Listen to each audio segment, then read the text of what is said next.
UP के कन्नौज जिले की पुलिस को बड़ी सफलता हाथ लगी है, जहां मास्टरमाइंड 10 साइबर ठगी करने वाले युवकों को बड़े सबूतों के साथ गिरफ्तार कर लिया गया। वहीं 3 मुख्य आरोपी फरार होने में कामयाब हो गए हैं, जिन्हें पुलिस ढूंढने में जांच में जुट गई है। सदर कोतवाल जितेंद्र प्रताप सिंह के बिछाए जाल में फंसे राष्ट्रीय स्तर के ठगों ने एसपी विनोद कुमार को पूछताछ में बताया कि वह लोग मोबाइल पर फर्जी ऐप बनाकर यूपी लूडो, 3 पत्ती जैसे गेमों के माध्यम से बैंक में बड़े खाता धारकों को निशाना बनाकर करोड़ों की रकम के वारे न्यारे करवाते थे, जिसमें उन्हें रिकॉर्ड से कमीशन मिलता था। मीडिया प्रचार के नाम से बना पहला ग्रुप ऐसे लोगों को चिन्हित करता था जो भारी मुनाफा कमाने वाले खाता धारक व्यवसायिक संगठन होते थे। फिर उन्हें दूसरे ग्रुप के हवाले कर दिया जाता था।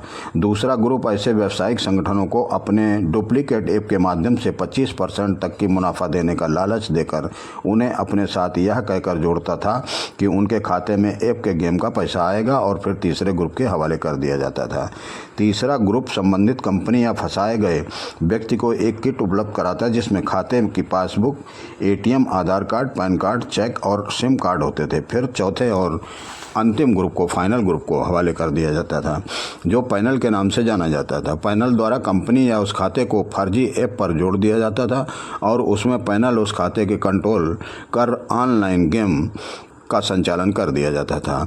पैसे इस खाते से निकाल लेते थे और खाता का बैलेंस धीरे धीरे गायब हो जाता था। पकड़े गए लोगों ने यह भी बताया इस कारोबार के तार अंतर्राष्ट्रीय स्तर से जुड़े हो सकते हैं, क्योंकि इसकी कमाई 10 करोड़ रुपए प्रतिदिन के आसपास होती है। हम आपको पकड़े गए साइबर आरोपियों के नाम दूसरी खबर में बताएंगे, जिन्हें जानने के लिए चैनल को सब्सक्राइब कर लीजिए ताकि दूसरी खबर आप तक पहुंच सके। कन्नौज से bureau report, insight news channel. देखिए, हमारे इंस्पेक्टर कोतवाली और उनकी पूरी टीम ने 10 साइबर ठगों को पकड़ा है, जो ऑनलाइन गेमिंग के जरिए साइबर ठगी करते थे। इनके कब्जे से 13 अदद मोबाइल, 18 अदद सिम, 18 अदद डेबिट और क्रेडिट कार्ड और 2 कारें पौने 2 लाख रुपए बरामद हुआ है। इनका जो मॉडस ऑपरेंडी है वो ऑनलाइन गेमिंग के ज़रिए लोगों को ठगते थे, और सबसे पहला जो इनका काम होता था वो लोगों के बीच जा कर के एक कारपोरेट अकाउंट को ढूंढते थे, और जैसे ही कारपोरेट अकाउंट मैनेज हो जाता था तो ये उसको कन्विंस करते थे कि किस तरह से आपको इसमें फ़ायदा होगा, और उसको 20 से 25% का प्रलोभन देते थे। फिर इसके बाद एक किट होल्डर ग्रुप इनका होता है अगली स्टेज पर, तो ये उनसे ले करके और ये सारा किट एक पैनल ग्रुप को उपलब्ध कराते थे, और फिर वो पैनल ग्रुप जो इनकी एपीके फाइल है उसको उसमें डाउनलोड करवाते थे, और फिर ये जो अकाउंट का एक्सेस है वो सारा का सारा पैनल के कंट्रोल में चला जाता था। तो ये एक बड़े सातिराना अंदाज में ये पूरा इनका गैंग काम करता था, और इसमें बहुत सारे लोग इन्वॉल्व हैं। और इसमें जो 3 और ग्रुप हैं, जो पहली, दूसरी और तीसरी स्टेज जो खाता मैनेज करने वाले हैं, किट होल्डर हैं और कन्विंस करने वाले लोग हैं, इनको 2-2% मिलता था।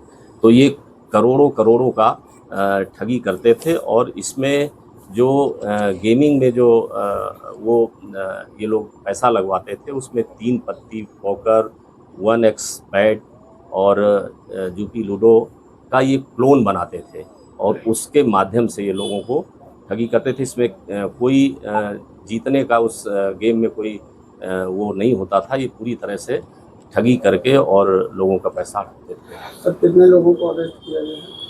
10 लोगों को गिरफ्तार किया गया है। इसमें अभी 3 और वांछित हैं। कुल मिलाकर के इसमें अभी तक 13 लोग प्रकाश में आए हैं, और ये दिल्ली, लखनऊ, आजमगढ़, प्रतापगढ़, अमेठी से जुड़े हुए लोग हैं, और इनको गिरफ्तार किया गया है। इनके विरुद्ध सुसंगत धाराओं में, आईटी की धाराओं में अभियोग पंजीकृत किया गया है, उनको जेल भेजा जा रहा है। सर, किस तरह से ये लोग काम करते थे और कैसे कोतवाली पुलिस को सफलता मिली है? क्या आप किस तरह से प्लानिंग करते थे? देखिए, अभी मैंने बताया कि ये इनकी 4 स्टेजें हैं जिन पे काम करते थे। इनका पहला काम होता था कोई कारपोरेट अकाउंट को मैनेज करना, ढूंढना, इसके बाद फिर उसको कन्विंस करना, फिर इसके बाद उससे किट लेना, और जो अकाउंट डिटेल हैं वो सब ले करके फिर अगले पैनल ग्रुप को उपलब्ध कराना। तो ये पूरी एक चेन है जिसमें से 2% अन्य लोगों को मिलता था और करीब 20 से 25% जो अकाउंट होल्डर है उसको मिलता था। इन्होंने ये भी बताया है कि ये फिलीपीन से बैठ करके ये पूरा जो कंट्रोलिंग है इसकी वहाँ से चलती है, तो इसके बारे में सारी इन्वेस्टिगेशन भी कराई जाती है।